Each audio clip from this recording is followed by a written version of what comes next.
Bom, Júlia, boa noite. Muito obrigada por estar aqui fazendo parte do meu projeto. Para a gente começar, você pode se apresentar um pouco, falar sobre sua posição atual dentro da dança, por favor? Boa noite, meu nome é Júlia, atualmente sou bailarina profissional com título de DRT, sou professora de dança contemporânea e de jazz, atuo em ambas as modalidades, tanto no ensino de dança para público infantil quanto para público adulto. Eu ainda trabalho como bailarina, com o objetivo de própria realização, não com o objetivo de profissionalização na área. Participo de algumas competições, não profissionais também, mas amadoras. Trabalho em conjunto com meu esposo, que também é da área artística. Ajudo no formato de ensaísta e contribuo com algumas possibilidades artísticas, como roteiro, música, às vezes ideia. Então, é um trabalho em parceria voltado para as obras que ele vem a compor. Certo. Júlia, conta um pouquinho pra gente a sua trajetória até aqui dentro da dança. A minha trajetória na dança ela não foi regular. Eu comecei a dançar quando criança por indicação médica. Eu sou asmática e aí o médico indicou uma atividade de natação. Só que por má formação nasal eu tinha muito sangramento. E aí a segunda indicação era uma atividade aeróbica com ritmização. Então foi a dança. Nesse aspecto eu comecei a dançar numa academia, onde a professora era uma professora de zumba. Só que ela tinha, além da formação em educação física, ela tinha uma certa experiência com ginástica e ela tinha feito alguns cursos em Joinville, no maior festival de dança do Brasil, acho que agora no mundo também, né, pelo Guinness Book. E nesse festival ela se capacitou com workshops e ela começou a ensinar aquilo que ela sabia. Então, posterior eu fui aluna da aluna dela.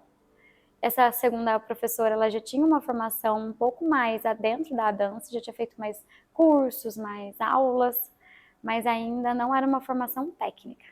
Isso eu era criança.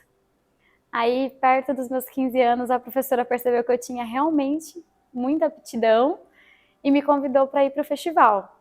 Aí foi meu presente de 15 anos, saí de uma cidadezinha de 10 mil habitantes para o maior festival de dança do mundo, como espectadora. Descobri que eu não sabia dançar, descobri que tecnicamente eu não tinha nenhum embasamento. Voltei para minha cidade e decidi que dança seria hobby. E aí foquei nos estudos, entrei na graduação. No processo da graduação, no final do primeiro ano, um colega da universidade conhecia um projeto de dança de salão dentro da própria universidade, me convidou para fazer parte, para ir fazer audição, para ver se eu passava. E aí, como esse projeto ele era voltado para a comunidade, então eles pegavam jovens que tinham um certo talento, mas que não tinham necessariamente um conhecimento sobre dança, dança de salão. Aí eu fiz a audição, passei, e aí o professor começou a me ensinar modalidades de salão, ritmos de dança de salão. Aprendi zouk, samba, bolero, tango, salsa, forró, sertanejo, soltinho, roda de cassino, que é uma modalidade dentro da salsa. E aí, nesse grupo, eu conheci o meu esposo, que na época já tinha uma história na dança, e me convidou na época não era esposo, eram colegas, mas me convidou em uma parceria, para que eu pudesse experimentar outras modalidades que na infância eu tinha tido vontade de desenvolver, mas que eu não tinha tido oportunidade de treinar. Nesse processo, a gente se afastou um período, depois a gente voltou com essas ideias, e aí quando a gente voltou, logo que a gente começou a se relacionar, eu comecei a fazer aula na escola em que ele trabalhava. Então, ele me motivou a fazer dança contemporânea e jazz, que eram sonhos de criança, que eu já conhecia, mas nunca tinha feito aulas de técnica. E logo depois, em conta de um ano e meio, um pouco posterior à pandemia, ele me incentivou a fazer balé, com o objetivo de treinar o corpo para as modalidades que eu já gostava, que era o jazz e o contemporâneo. Nesse processo teve a pandemia, com a pandemia veio o desemprego para mim. Na época eu já era formada, sou professora de formação, sou licenciada em Física pela Universidade Estadual de Londrina, no estado do Paraná, e eu trabalhava com aulas particulares. Mas no período pandêmico, aulas particulares não teve demanda. Então foi quando eu comecei a acompanhá-lo cada vez mais nas atividades de dança. Fui instrutora de workshops, comecei a trabalhar como instrutora dos cursos que ele fornecia, que ele dava como docente. Em determinado momento, ele perguntou para mim se eu tinha vontade de tirar o DRT, que era o documento que me colocaria como uma bailarina profissional, para ser contratada em algum lugar. Logo que eu não tinha a formação em licenciatura em dança ou uma educação física, esse documento poderia me ajudar a trabalhar com dança. E aí, através de um trabalho de solo, que ele coreografou para mim, eu fiz o processo seletivo, mandei os cursos, os workshops, as aulas de dança de salão, toda essa parte que eu já tinha vivenciado. E aí, com a análise do currículo, análise do trabalho, eu fui aprovada. Desde então, eu tenho DRT como bailarina. Posterior a isso, surgiu a oportunidade de acompanhar o trabalho dele e da minha professora da época de jazz, como instrutora, e começou a surgir oportunidades de eu trabalhar com dança. A princípio vieram através dos ensaios que eu fazia com as alunas dele. Eu tinha um olhar clínico muito bom, e como eu fui uma bailarina que eu não me formei num estereótipo clássico, então eu era uma bailarina de um corpo ruim. Eu não tinha consciência corporal, eu não tinha força muscular, eu não tinha controle motor. E isso me ajudava a ver as dificuldades nos alunos, porque ele propunha movimentações difíceis para as alunas, eu via onde moravam as dificuldades, porque eu sabia as dificuldades, eu tinha as mesmas dificuldades. E aí o meu trabalho de ensaísta surgiu nessa ótica, nesse olhar, de ajudar elas a encontrarem formas de desempenhar melhor o trabalho que ele coreografava. Disso veio a oportunidade de começar a dar aula para turmas que na época ele não podia assumir. E foi quando eu comecei com a minha primeira turma de dança contemporânea. E posterior a isso, surgiu uma oportunidade de a gente se mudar. Até então nós morávamos em Londrina, no Paraná, foi onde eu o conheci. E aí nós nos mudamos para Goiânia por uma oportunidade de emprego para ele dentro da dança. Quando nós chegamos em Goiânia, imaginei eu que poderia continuar trabalhando com as aulas de física que eu tinha retomado pós-pandemia. Mas eu percebi que não era um cenário financeiro que me agradava.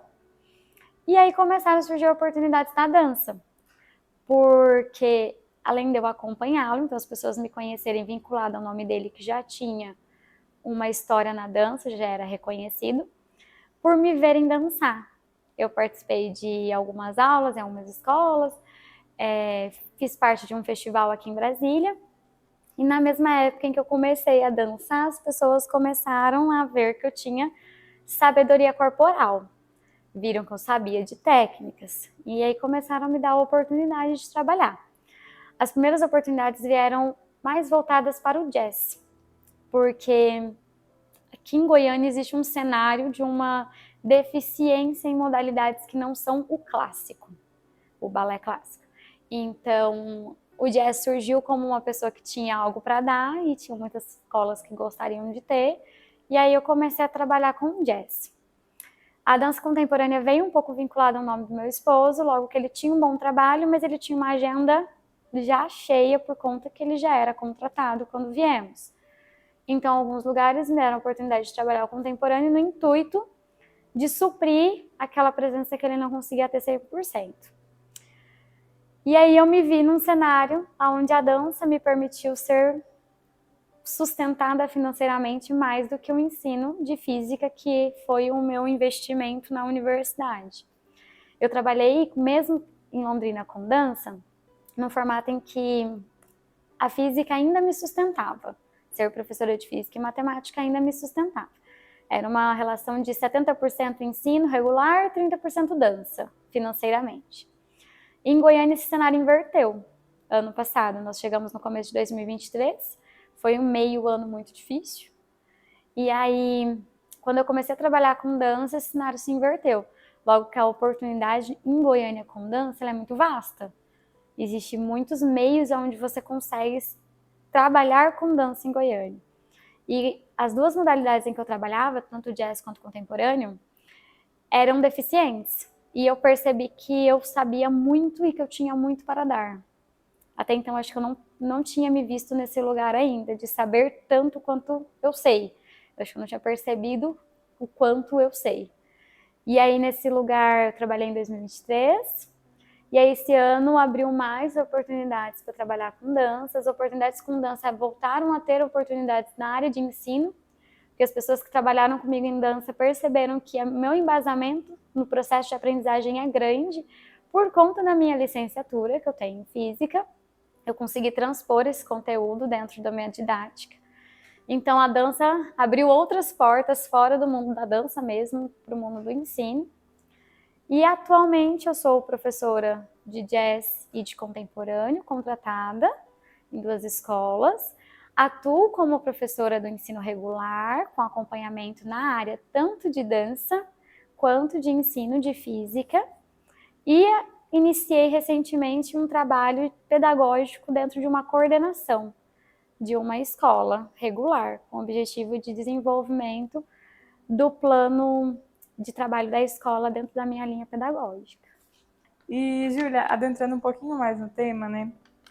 Como você definiria o perfeccionismo e a pressão dentro desse contexto da dança? Eu vejo ele maldoso, tanto o perfeccionismo quanto a pressão que existe. Aqui em Goiânia eu percebi que isso existe muito mais do que da cidade onde eu residi antes de vir para cá. Eu disse que eu era numa cidade pequena, de 10 mil habitantes.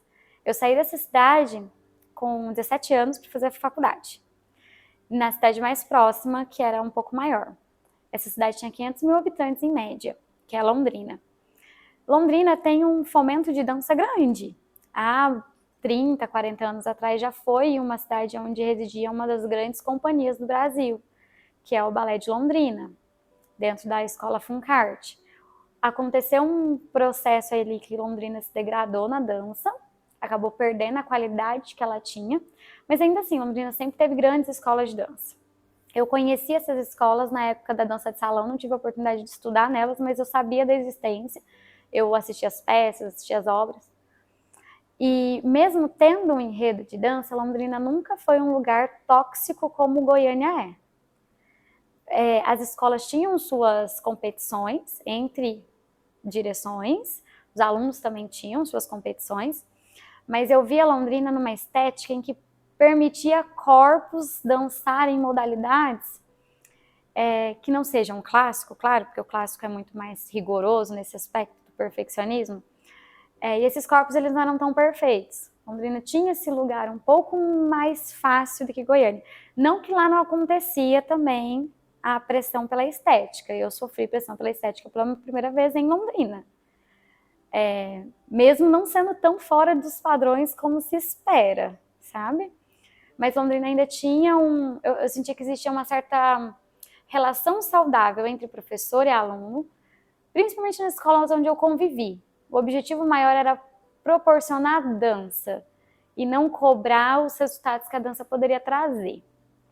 Visto o cenário em Goiânia, que eu conheci ano passado, eu percebi que Goiânia é muito exigente. Existe uma pressão, uma supremacia clássica que pressiona toda a categoria da dança dentro de Goiânia. Goiânia tem uma história com balé clássico muito forte, muito bonita, é muito rico ter tantas aulas de dança dentro de escolas regulares, por exemplo, no intuito de que a gente consegue selecionar muitos alunos nesse sentido, porque oportuniza o aluno conhecer a dança, logo oportuniza mais alunos participarem da dança como um futuro, né? Mas ainda assim ela tem uma supremacia. E a estética clássica é uma estética de linha, é uma estética de uma bailarina muito magra, de um bailarino muito forte, mais com uma postura um pouco mais mediana, não pode nem ser tão alto nem ser tão baixo. Existe aquela necessidade que o clássico impõe. E eu vejo que isso reflete nas outras modalidades, logo que o jazz e o contemporâneo ele é abafado em Goiânia. Ele é calado. É muito comum em escolas particulares você encontrar o jazz e o contemporâneo como uma saída para pessoas que vieram uma vez do balé clássico e saíram traumatizadas.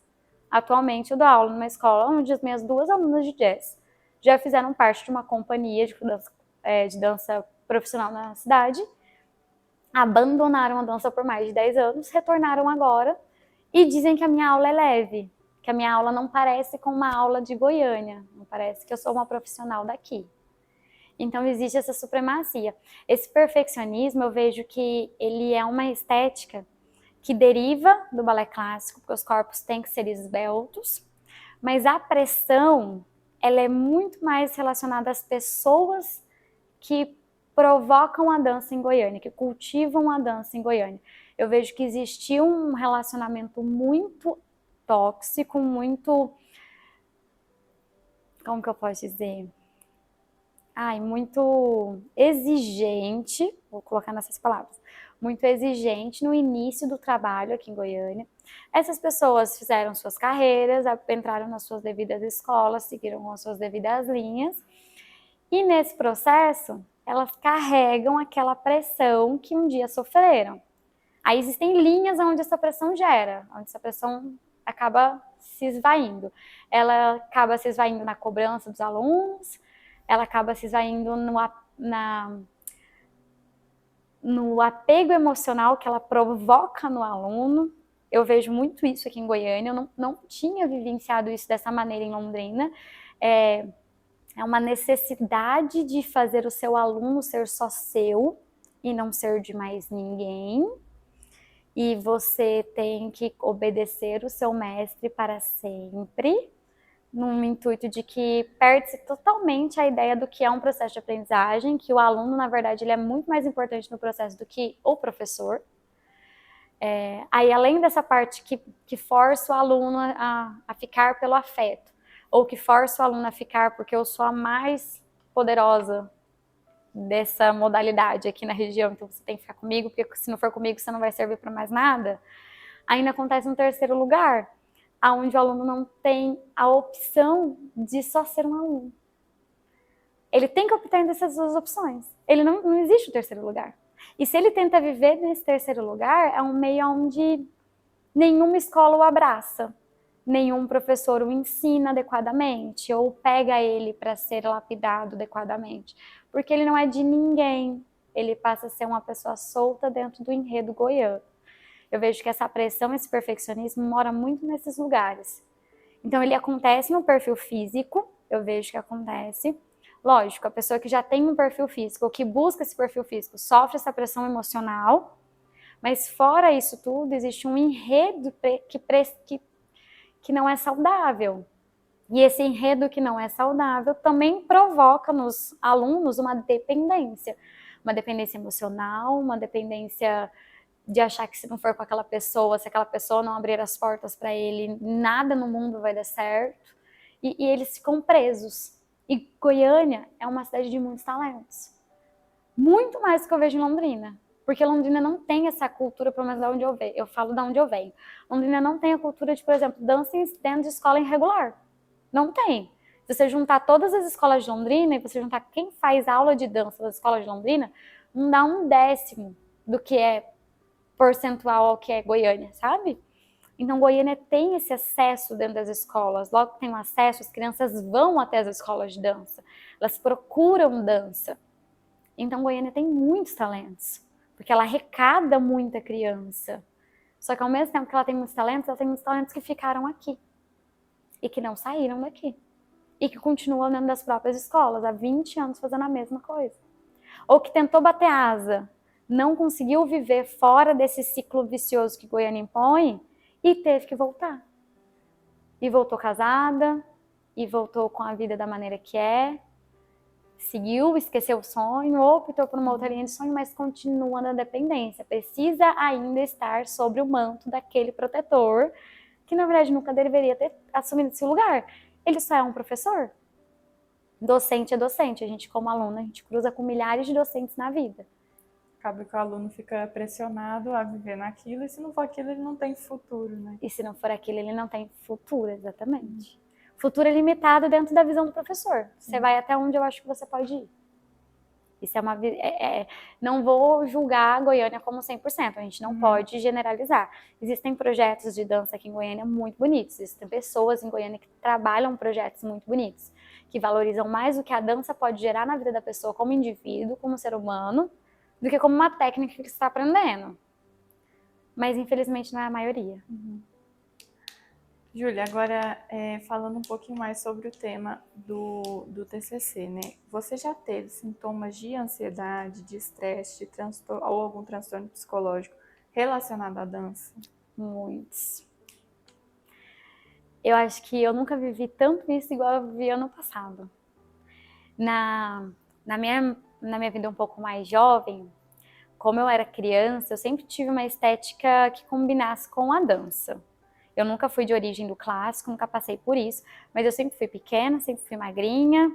Tinha ali uma ou outra porcentagem de gordura, mas nada que vestindo um colã não mascarasse e eu entrasse dentro do perfil. Mas na adolescência eu entrei na dança de salão. Na dança de salão foi mais fácil ainda me encaixar, porque a dança de salão é um meio de pouquíssimos padrões. Pelo contrário, a dança de salão valoriza as diferenças de padrões. Então, é muito comum você encontrar no salão profissionais renomadíssimos, que estão ali para dar aula, que estão ali com uma carreira, e esses profissionais serem gordos, não terem uma estrutura muscular aparente, serem pessoas que são só pessoas. Não tem aquela estética do corpo de dança. Então, no dança de salão, eu sofri menos ainda do que eu poderia imaginar que eu pudesse sofrer. Até ali não tinha passado por nenhuma crítica ao corpo em específico. E nem emocional. Porque nos dois lugares eu tive a grande sorte, mesmo que no começo eu não tinha um embasamento técnico, tinham pessoas que acreditavam que eu tinha potencial. Mesmo eu achando que eu não era boa, tinham pessoas que acreditavam no meu potencial. Na dança de salão a mesma coisa. Pessoas que diziam que eu tinha muito potencial. A pessoa que me pegou sem saber dançar forró. Eu dançava 2 pra lá e 2 pra cá. Isso era o que eu sabia de dança de salão. E ele me ensinou muita coisa. Ele era um profissional difícil de lidar, tinha suas questões pessoais, mas como pessoa, pra mim, ele foi uma pessoa que fez um diferencial imenso. Até porque ele surgiu na minha vida pessoal quando ela não estava tão boa. Fazia uma universidade difícil, tive um relacionamento difícil. Então a dança de salão ela foi um buscador, ela foi um salvador naquele momento. Eu vinha sofrer as primeiras dificuldades com relação à dança em específico, já casada, depois de conhecer o meu esposo, acontecer todo o processo dele me trazer para a escola de dança, ele me sugeriu participar de competições, porque eu sempre tive o sonho de dançar, só que eu nunca tinha dançado. E ele já tinha vivido esse mundo de competições, ele já conhecia. E aí ele me convidou a participar como parceira dele, nós éramos um dueto. Logo nas primeiras apresentações, coisa de menos de 1 ano de trabalho, eu já ouvi de áudio de jurada, na verdade na época não era áudio. Hoje em dia é muito comum os jurados fazerem áudio. Naquela época ainda era folha escrita. Então eles tinham um release da coreografia, o nome da coreografia, coreógrafos, bailarinos, e tinham uma parte para eles escreverem sobre o trabalho. Darem uma nota e esse trabalho era classificado primeiro, segundo, terceiro lugar. Nessa parte descritiva, eu li falarem sobre o corpo da bailarina exaltar uma protuberância abdominal. E que isso desvalorizava a obra. Rever o figurino, pois não valoriza a estética corporal da bailarina. Então, foi o primeiro lugar onde eu tive acesso, onde conseguiram me acessar, na verdade. Foi o primeiro momento onde me acessaram nessa rigidez estética que existe, que poderia ter me causado algo. Imagino eu que na época não causou tanto, porque eu tinha acabado de sair de um processo muito ruim, pessoal, tinha passado por terapia, eu estava me resolvendo comigo mesma, e a terapia me ajudou muito a ser uma pessoa melhor, para mim mesma. Então, acho que esse foi um dos pontos que menos me abalou. Posso dizer que não abalou? Não posso dizer que não abalou. Porque, por exemplo, hoje, quando eu analiso um figurino para uma aluna, ou quando eu analiso um figurino para mim mesma, que eu ainda performo, eu penso nisso. Então, está lá. Está marcada a informação que um dia me deram. Aquela pontadinha está lá e eu penso nisso até hoje. Até porque eu quero proteger. Quando eu penso na minha aluna, eu quero proteger a minha aluna. Eu não quero que ela sofra uma fala estética dessa. Quando eu penso em mim, eu não quero passar de novo por essa fala estética. Porque na época o parceiro, que era meu esposo, ele tinha um físico que condizia com o mundo estético da dança, e eu não tinha, porque eu tinha menos de 1 ano de aula. Na verdade, nem 1 ano de aula eu tinha. Ele propôs o duo antes de eu fazer a minha primeira aula de dança contemporânea e jazz. Eu tinha vindo da dança de salão e trabalhei em um duo de jazz, com as informações corporais que a dança de salão tinha me dado. Então, eu não tinha tônus, eu não tinha condicionamento, eu sou asmática, então sempre tive uma dificuldade para condicionamento. Então, esse processo, eu não aparentava em palco, eu só era magra. Olhando de longe, como eu sempre usei roupas largas, eu só era magra, mais nada. Mas eu não tinha estética, então eu tinha uma protuberância abdominal, segundo a avaliadora. Ano passado, essa pressão, esses gatilhos de ansiedade surgiram de uma maneira diferente. A dança, ela é muito cruel. Quando ela quer ser cruel, ela é muito cruel. Ano passado, eu vivenciei um lado da dança onde eu só era esposa de quem tinha nome. E eu acho que isso, além de uma estética padrão, me feriu mais. Porque a estética padrão, como eu venho de um mundo um pouco... Eu tenho uma origem um pouco feminista, natural dentro de mim. Eu sou mulher, eu sou cientista formada, eu participei de processos políticos, de movimentos políticos desde a infância, sempre me envolvi com questões, sempre me posicionei.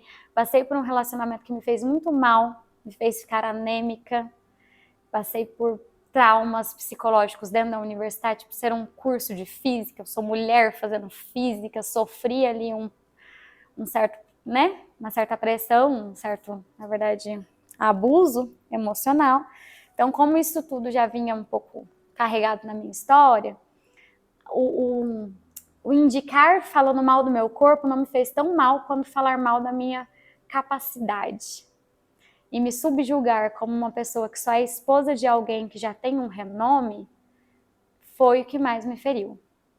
E isso em Goiânia é muito grande. Você só vai ser alguém na estética da dança, para quem já é alguém na dança, se você derivar de alguém que tem nome.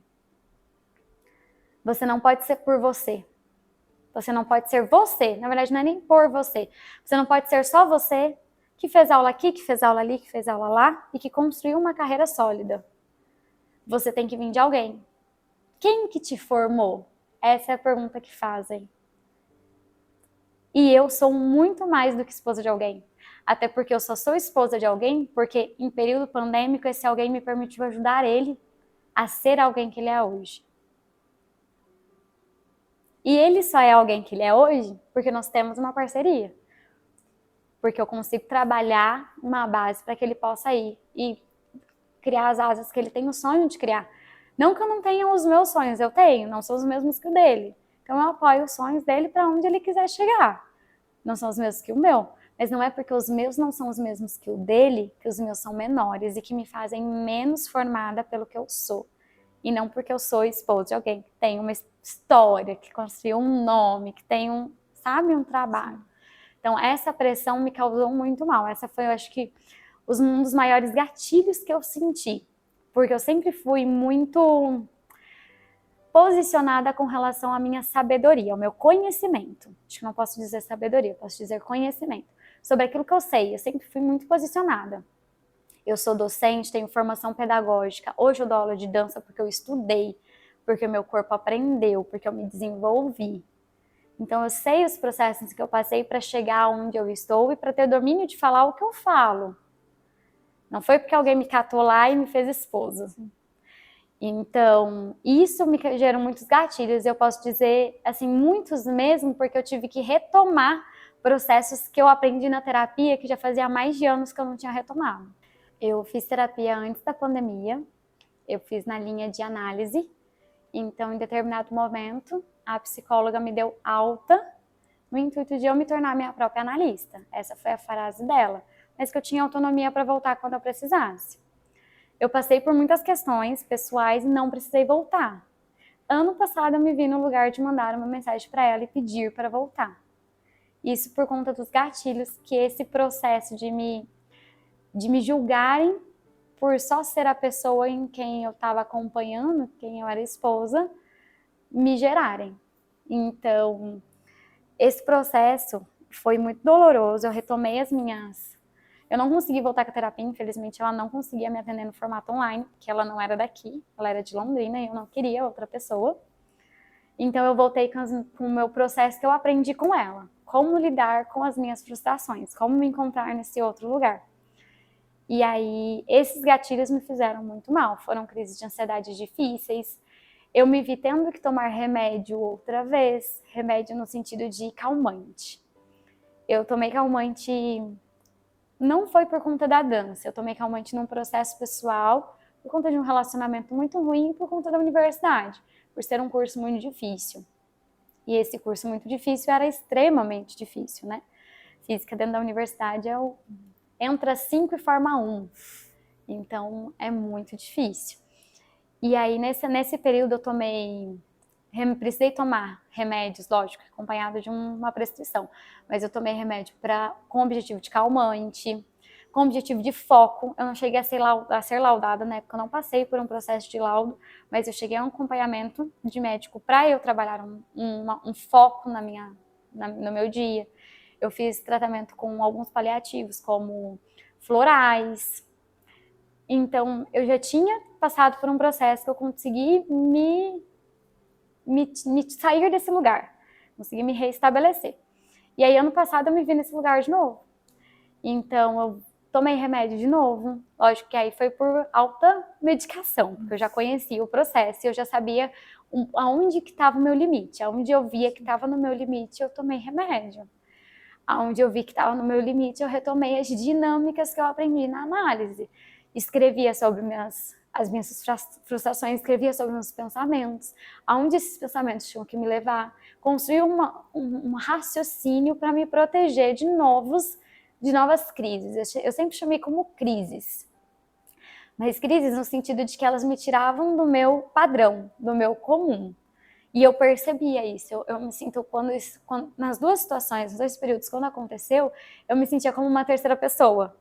Eu me via de fora, observando o cenário, e ano passado em específico eu me via com uma descrença absurda, não acredito que eu estou passando por isso, que estou revivendo esse processo emocional que eu já superei, por conta de um gatilho que não faz o menor sentido na minha vida.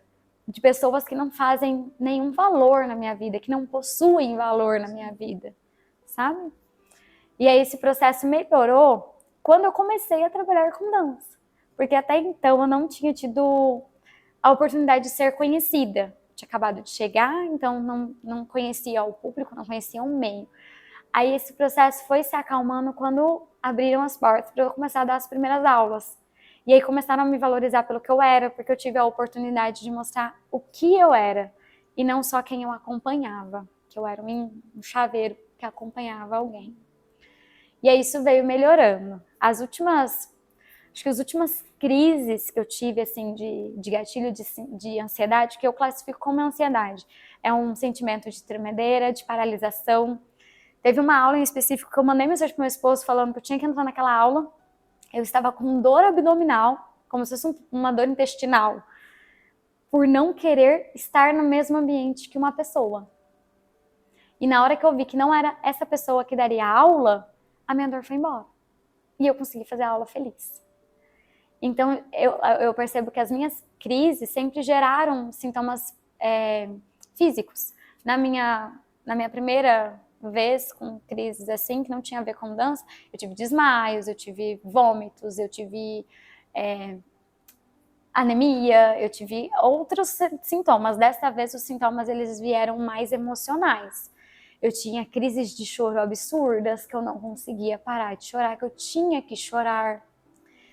Eu tive crises de solidão absurdas, onde eu não queria conversar com ninguém. Tudo aconteceu ano passado sem a minha família saber o que aconteceu. E o meu relacionamento com a minha família ele é muito proximal. Então a minha irmã sabe quando eu não estou bem, minha mãe sabe quando eu não estou bem. E no final do ano, quando eu compartilhei com elas, por que você não contou? Porque aquele processo de solidão que um dia eu passei, eu retomei. Os gatilhos fizeram eu retomar esse processo de solidão. Eu tive as crises físicas, como eu comentei, dores físicas, como se fossem sintomas de virose. diarreia de nervoso, ânsia de vômito de nervoso. Ano passado eu fiquei doente muitas vezes ao longo do ano. Eu tive crise de bronquite asmática que eu não tinha há mais de 6, 7 anos. Eu sei que isso é derivado de uma relação emocional, porque cai a imunidade. Assim, crises que eu tive na minha adolescência, realmente. Fazia muito tempo que eu não tinha. Meu esposo, inclusive, ficou assustado na época quando ele conviveu, porque eram coisas que ele nunca tinha visto. E nós estamos juntos há quase 7 anos. Então, esses processos, você perguntou, você já vivenciou? Já vivenciei. Vivenciei na estética, que não foi aonde mais me feriu. Normalmente é onde mais fere. Eu entendo que é. Eu acho que não foi aonde mais me feriu, porque eu já tinha uma maturidade e eu já sabia onde eu queria chegar com a dança. Eu não tenho um objetivo profissional dentro do mundo da dança. Então eu já sei que eu não preciso seguir aquele padrão. Por mais que eu ainda me cobre de ter um padrão, por exemplo, eu engordo 2 quilos, eu me cobro. Não posso engordar 2 quilos por 2 motivos. Primeiro, que eu sou professora da área, meu corpo é meu instrumento de trabalho. Segundo, porque eu ainda danço em competições. Meu corpo é avaliado. Então eu tenho essa cobrança, existe, mas ela não é num nível que gerou as minhas maiores ansiedades. As minhas maiores ansiedades, também geradas pela dança, foram vinculadas ao perfil que a dança te cobra. Ela te cobra ser formada por alguém.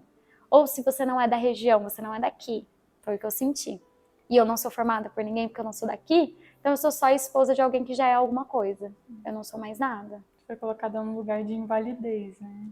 Exatamente. Pegaram todo o seu conhecimento que você tinha e jogaram fora porque você não... Porque eu não veio cumpri de a nenhum expectativa. lugar, entre aspas. Exato, eu não cumpri a expectativa. Algumas situações eu falo que eu fiz enfiando goela abaixo. E foi enfiando goela abaixo mesmo, em mostrar que eu sei, em mostrar que eu sou capaz de fazer e de não servir nenhuma gratidão pelo que eu fiz. Eu não te devo a minha gratidão. O que nós fizemos foi uma troca de trabalho. Eu estive aqui dando meu corpo a você e você me deu seu conhecimento, sua estética de serviço. Mas você não é o único na minha vida. Obrigada enquanto estive como seu aluno, mas agora eu não sou mais, não tenho nenhuma gratidão eterna a colocar um tapete vermelho para você passar por cima quando você chegar no ambiente.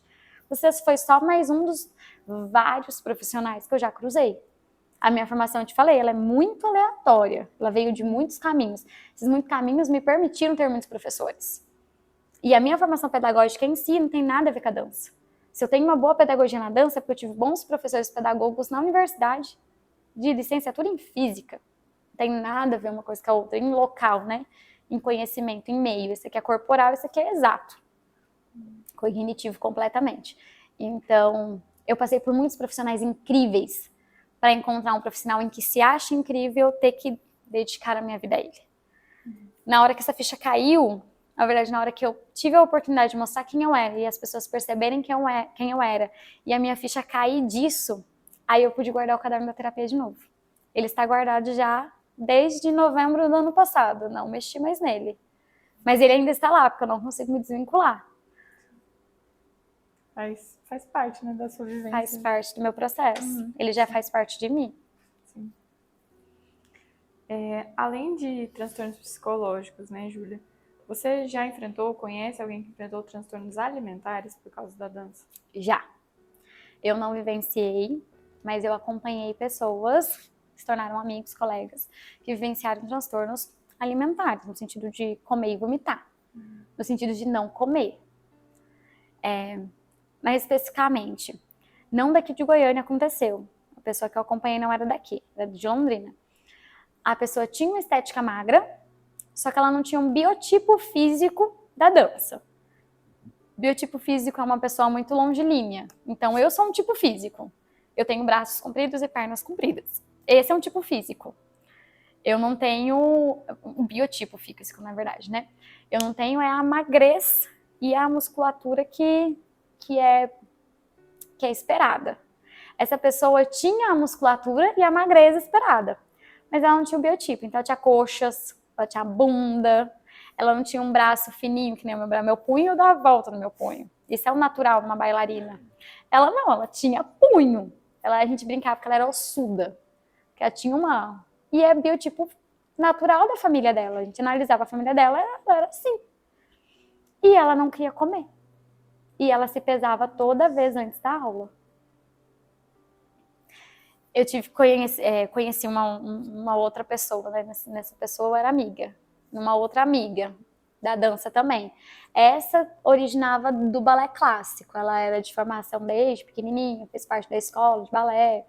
Toda longelinha, magra, que a cintura fechava aqui. Então, bem clássica mesmo, bem padrão goiano. Ela não era daqui, mas era bem padrão goiano. E ela teve compulsividade de comer e depois a compulsividade de pôr para fora.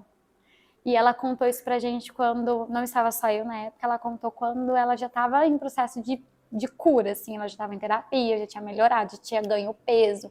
Ela entrou numa magreza, assim, absurda. Nunca foi falado por nenhuma das partes se teve um profissional em específico ou se teve uma fala em específico que as provocou essas ações. Mas elas falavam que era convívio com a dança, era um mundo da dança. E é muito comum a gente ver aluno, por exemplo, em escolas particulares isso é menos comum, mas dentro de lugares assim mais de companhia, que não come, que está lesionado, diz que está lesionado, diz que não aguenta o próprio peso em cima do pé, mas que a pessoa manda tomar remédio para dançar. Toma remédio e dança. Porque são transtornos, né? E os alimentares estão sempre por trás. Teve uma fala que eu ouvi nos corredores da escola que a turma estava, eu não lembro se era fumando, acho que era fumando cigarro eletrônico para saciar a fome. E era um grupo de crianças, porque para mim, pessoas abaixo de 15 anos são crianças. Era um grupo de crianças que estava fumando cigarro eletrônico para saciar a fome, aqui em Goiânia, no corredor de uma escola. Eu nunca passei por esse processo. Eu já me julguei olhando no espelho? Já. Existe uma parte do meu corpo que toda vez que eu olho no espelho eu penso, nossa, se não existisse eu ia ficar muito mais feliz. Já julguei. Penso que um dia eu vou alcançar a estética que eu almejo? Não sei. Isso é uma questão que eu já me refleti muitas vezes. Não sei se eu quero a estética da barriga chapada, da cintura fina. Eu quero a estética em que eu me sinta confortável. Uma questão que eu tenho porque eu sempre tive com os meus peitos. Eu sempre fui sem peito, nunca tive seios. Os seios surgiram na minha vida após a minha vida sexual desenvolver. Já tinha menstruado, já tinha tido relação, mas nunca tinha tido com periodicidade. Após o meu casamento, a periodicidade aumentou, logo ganhei gordura, sei a gordura ele ganha junto, mas eu ganhei mama. Eu tive um desenvolvimento hormonal nos seios que eu não tinha e isso me incomoda. Eu não gosto de ter seios. Mas isso é uma estética minha que eu tinha muito antes de entrar no mundo da dança. Muito antes da dança de salão. Na época que eu era criança, que eu achava que eu era ruim, eu já não gostava de peito. E eu tenho motivo para isso. Não gosto de usar sutiã. Nunca gostei de sutiã. Então não ter peito era bom, porque eu não precisava usar sutiã. Hoje, tendo seio, eu preciso ser esperto na roupa que eu uso, porque dependendo, eu preciso usar sutiã. E é uma coisa que eu não gosto. Então eu sei que meu seio não tem a ver com uma estética que a dança impôs em mim. Não passei por um processo alimentar. Gosto de comer, sempre comi, sempre me policiei. Mas isso acho que vem da família. Minha família tem um hábito mais saudável de alimentação. Então eu gosto de fruta, eu gosto de verdura, eu priorizo uma alimentação melhor. Na época da faculdade não foi bem assim, mas eu tento priorizar hoje em dia. Mas olhar no espelho e pensar que me provocou um transtorno alimentar, não me provocou. Mas eu presenciei muitas meninas. Sim. Eu comentei 3 casos com você. Mas assim, a gente ouve nos vestiários, ai, essa roupa tá bonita? E aí você amassa aqui, ó. Você afina. Aí você vai ver o figurino que a professora ou coreógrafa imaginou é pra pessoa que é slim, inteira slim. Aí você fica pensando, nossa, mas em mim não vai ficar bom porque eu sou baixinha. Ai, porque eu tenho coxa. Ai, por causa disso, é por causa daquilo. Tanto que sempre que eu acompanhei como ensaísta meu esposo, ele sempre me pediu opiniões de figurino, por 2 motivos. Porque ele não pensa em figurino Segundo, porque eu sempre tive uma ótica cuidadosa, porque eu sofri com figurino. Já apontaram um dedo em mim. Então a gente sempre foi cuidadoso. Olha, essa menina é assim assada. Você não vai pôr essa roupa nessa menina, porque ela é coxuda. Vão falar mal dela, então vamos proteger ela. Vamos proteger a estética dela. Mas a gente sabe que as meninas se julgam. É muito comum eu ver no Instagram, e eu sei quando a foto é real e quando não é. Esses dias eu vi uma foto de uma atitude aqui, ó, na pose clássica, de uma cintura que eu não sei que não é dela. Foi um Photoshop. Tem um problema com isso? Não. Se quer fazer Photoshop, faça e seja feliz. Mas significa que se ela precisa de um Photoshop para postar uma foto de dança, ela está sofrendo um distúrbio da própria imagem. Esse distúrbio da própria imagem aparece na alimentação. Porque a gente vê que a aluna não come antes de dançar. A aluna não come antes de vir para a aula. Aí passa mal, desmaia, fica com a perna para cima, ai, caiu uma pressão. Por quê? Porque não comeu. Esses distúrbios, tanto alimentares quanto psicológicos, são bem presentes dentro da dança, né? Tipo São. assim, independente de onde, quando... Independente de onde, eles são quando, presentes. modalidade, eles existem. Sim. Eu vejo que a dança de salão, nesse aspecto, eu vivenciei pouca dança de salão no meio profissional, no meio competitivo. Não sei nesse meio, não posso dizer porque eu não sei, não vivi. Mas aonde eu vivi a dança de salão foi onde menos eu vi essa estética conturbada de si mesma. Mas nas outras áreas, eu vejo que as danças urbanas às vezes também é um pouco mais acolhedora, assim, ela abraça mais os alunos. Até porque a dança de salão, as danças urbanas, elas valorizam coisas que um corpo gordo pode fazer. Que uma estética às vezes magra atrapalha. Tanto que as roupas largas ajudam eles no movimento, porque provocam o movimento. A roupa, né, ela corrobora com o trabalho.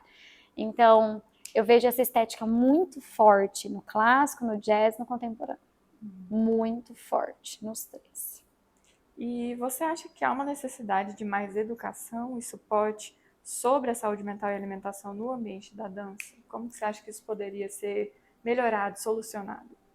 Eu acho que a gente tem que tratar as pessoas que já estão no meio da dança há muitos anos e que têm um monte de problema e que ficam jogando seus problemas em cima dos seus alunos.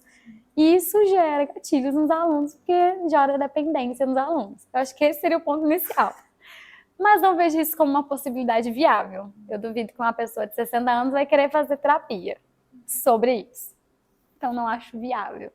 Eu acho que o que a gente tem que fazer é formar profissionais mais conscientes.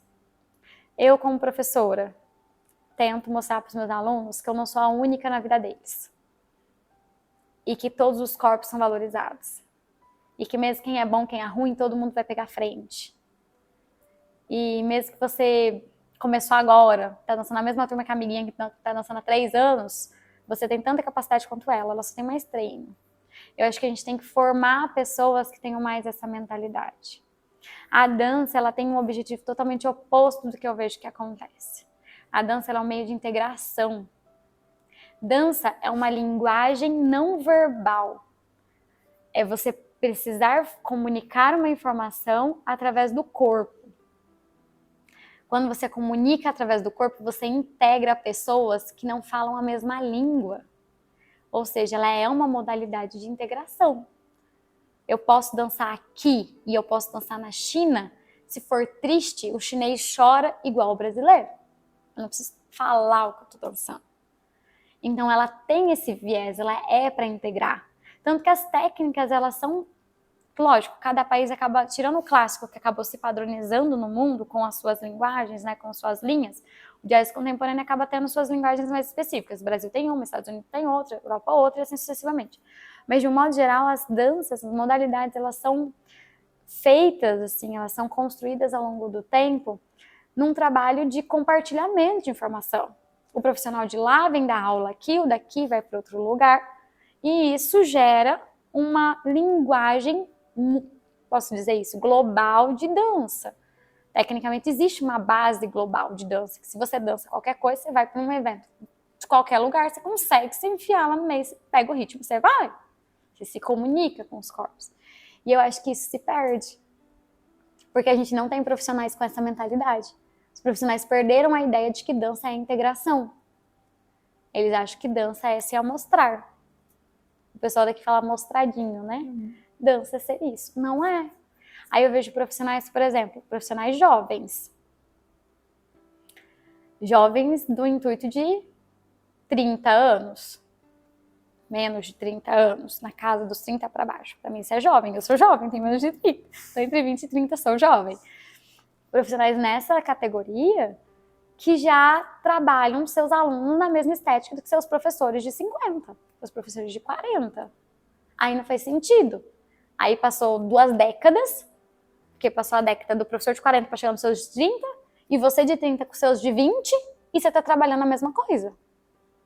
E você tem os mesmos problemas, você tem as mesmas dependências, os mesmos traumas, os mesmos gastilhos. Aí não funcionou. Então não teve um processo evolutivo. Na minha opinião, para melhorar isso, a gente tem que mudar a cultura de como a gente ensina. Eu não ensino para ter um aluno só para mim. Eu ensino para que o meu aluno seja maior do que eu sou. Eu não ensino para que meus alunos entrem numa estética. Lógico, a gente tem que trabalhar corpo, tem que trabalhar resistência, tem que trabalhar controle, tem que trabalhar consciência. Tem. Mas a gente tem que respeitar os corpos. Nem todo mundo é um Dior. Eu não preciso machucar o meu joelho só para alinhar a ponta do meu pé 180 graus. Eu vou respeitar o meu Andeor. Isso indo para uma linguagem clássica.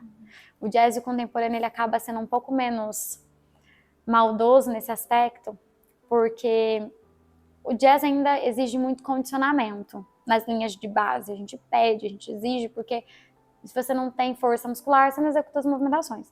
O contemporâneo ainda tem aquela vibe da improvisação, onde você consegue trabalhar um corpo menos consciente, menos técnico em turmas iniciantes. Mas ainda assim, se você pega essas duas modalidades e você entra a fundo no mundo da dança e você vai para nível profissional, essas duas modalidades também exigem corpos padrões. Você não vai ver um bailarino de jazz com barriga. Você vai ver bailarino de jazz fazendo aula de top e zucchini, que é aquele shortinho na beira do bumbum.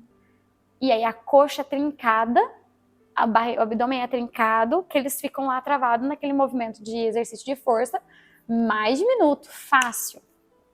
Aí você vai pro bailarino contemporâneo, trincadíssimo da cabeça ao pé. Porque tem muita acrobacia, porque tem muita movimentação de força. E tem mesmo. Só que nem sempre um corpo precisa descer desses padrões para ele executar. Eu executo acrobacias, lógico, não no mesmo nível e patamar que um profissional que tenha uma força, uma musculatura, uma resistência. Mas eu executo. Eu entendo a movimentação. Eu faço a movimentação. Eu passo por aquele caminho. Pode não ser o maior mortal, mas a minha perna faz o caminho de um mortal. Então, acho que esses padrões que os próprios professores estabelecem. Aqui em Goiânia eu vejo muito isso. Eu vejo muito isso no jazz. A postura no bailarino de jazz aqui em Goiânia, não sei se vai dar pra ver, mas a postura é assim. Parece uma hiperlordose. Sendo que o jazz é uma modalidade que deriva de um estudo moderno. Tem origens africanas. A postura não é aqui, a postura é aqui.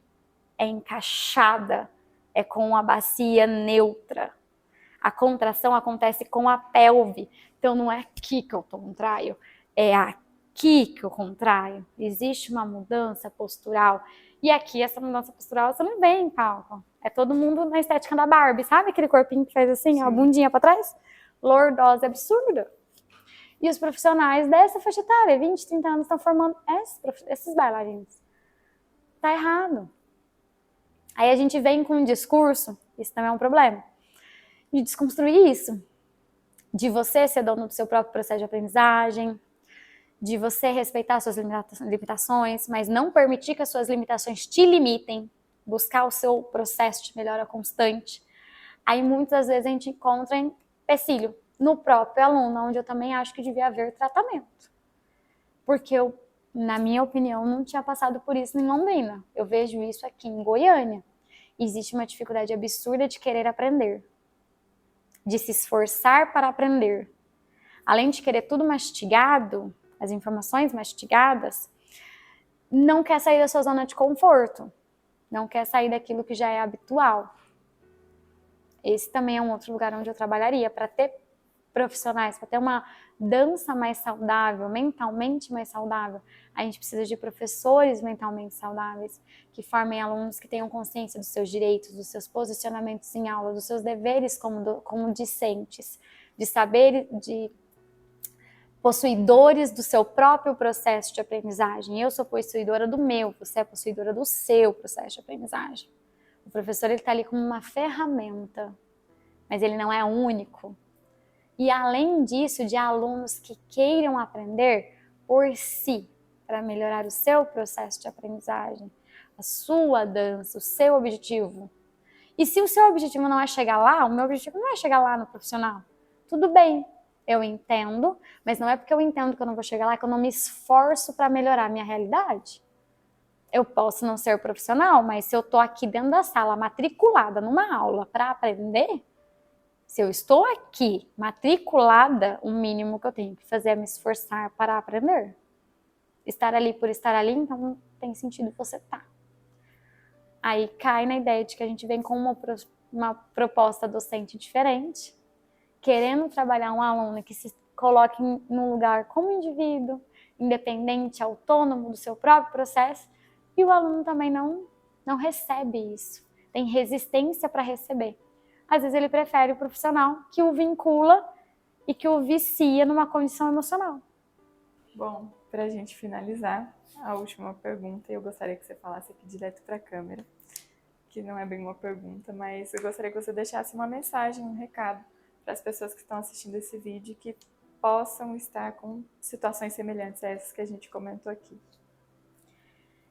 Eu acho que independente de qualquer situação em que a dança te coloque, a primeira alternativa para passar por ela é procurar um auxílio, é ter uma ajuda.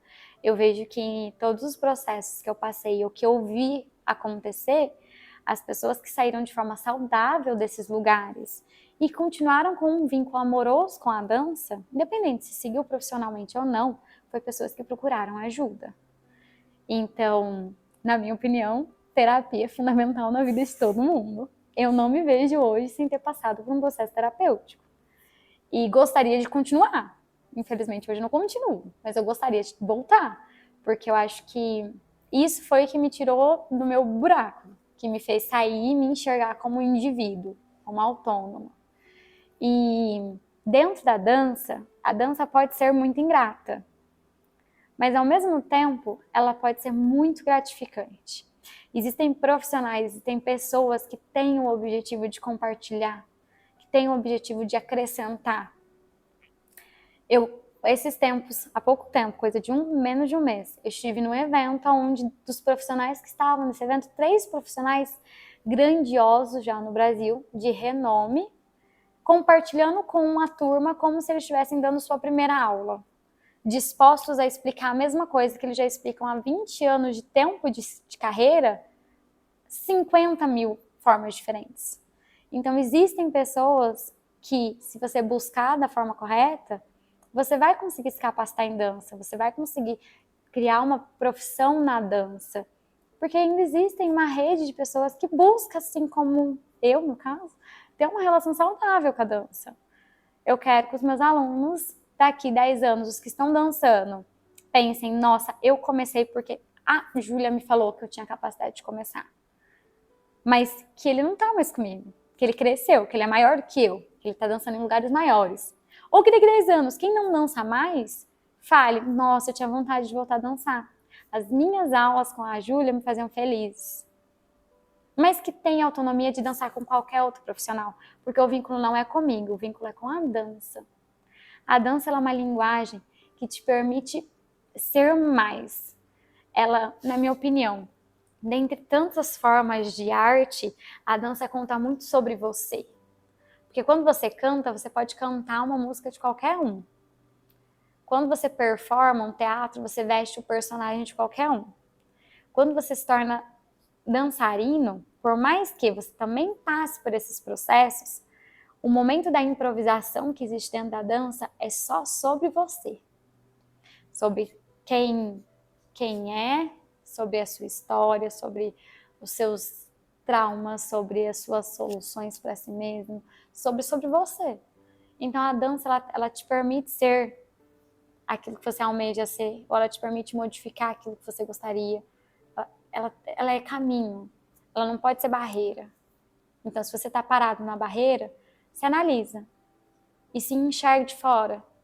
E procure outros meios. A dança, ela tem muitos meios, ela tem muitos lugares, você não precisa estar só no mesmo lugar. E aí você pode procurar se abraçar por outros meios, por outros lugares, outras pessoas. E se agarrar a pessoas boas. Se cercar de pessoas que realmente o querem bem e não o querem por ser útil. E fazer o seu melhor e tentar deixar sua marca. Meu objetivo no mundo não é ser famosa, é deixar a minha marca. Seja em uma pessoa que passou pela minha vida como professora, que foi um aluno. Se eu morrer e esse um aluno, daqui a 70 anos, comentar com o seu neto que gostava de tal coisa, porque eu cruzei a vida dele, então eu cumpri meu objetivo. Com certeza você vai deixar sua marca não só como professora, mas nesse projeto eu tenho certeza que a sua marca já foi deixada já. Obrigada. Muito obrigada, Júlia, por ter Imagina. feito parte disso. Com certeza foi um bate-papo muito incrível e eu tenho certeza que as pessoas vão se sentir tocadas através da sua história e eu espero que a gente consiga sensibilizar outras pessoas, que esse é o objetivo. Eu espero também, Gi, fico muito contente pelo convite. Eu sei que o mundo da dança não é sempre grato com todo mundo, então falar sobre isso é importante. Não é a primeira vez que eu falo sobre isso, a gente tem conversas diárias sobre isso em casa, porque nós dois somos profissionais do meio, então a gente convive com isso diariamente. E só muda a partir do momento que você fala. Toda ação só muda pelo diálogo. Não existe outra forma de educação. Diálogo é educação. Se não for pelo diálogo, então não tem processo. Então é isso. Eu agradeço a oportunidade de falar, agradeço o convite. A gente se conhece há tão pouco tempo. Não sei nem o motivo pelo qual você me convidou em específico, se teve algum causador. Mas eu fico muito contente de ter podido compartilhar um pouco da minha história. Eu não sou nada do que é expectativa de uma pessoa no mundo da dança, mas eu vejo que a dança, ela me cura, ela é minha terapia. Até brinquei com meu esposo esses tempos. Academia, para mim, é supérfluo. Voltar a fazer aula de dança é necessário, porque ela cura minha cabeça. Ela faz parte de mim como pessoa. Então, fico muito contente do espaço e eu acho que você está mais do que certa de falar sobre o que você está falando. Tem que ser falado aqui no meio acadêmico, tem que ser levado para suas colegas, tem que ser falado com pessoas que não são suas colegas, tem que ser enfiado goela abaixo de quem não gosta de falar. Tem que mudar. A forma de trabalhar com dança tem que mudar, para que seja saudável, para que as pessoas boas e talentosas que a gente sabe que tem, que voltam para os seus ninhos, não voltem, que elas consigam voar, que elas consigam chegar mais longe. Porque a dança poda. A gente não pode ser podado, a gente tem que chegar longe. A gente sabe que são poucos os que chegam. Isso é uma das coisas que eu falo muito com meu esposo. Ele está chegando num lugar onde são poucos os que chegam. Tenho muito orgulho disso. É um trabalho muito suado, muito batalhado. Mas estando nesses lugares, a gente não pode perder nossa essência. A gente tem que manter esse trabalho de formiguinha. Pode ser que a gente não faça nenhuma diferença? Pode ser. Daqui a um século, talvez não exista rastro da nossa existência. Pode ser. Mas pelo menos a nossa parte a gente fez para a humanidade ser melhor. A gente tentou, né? A gente tentou.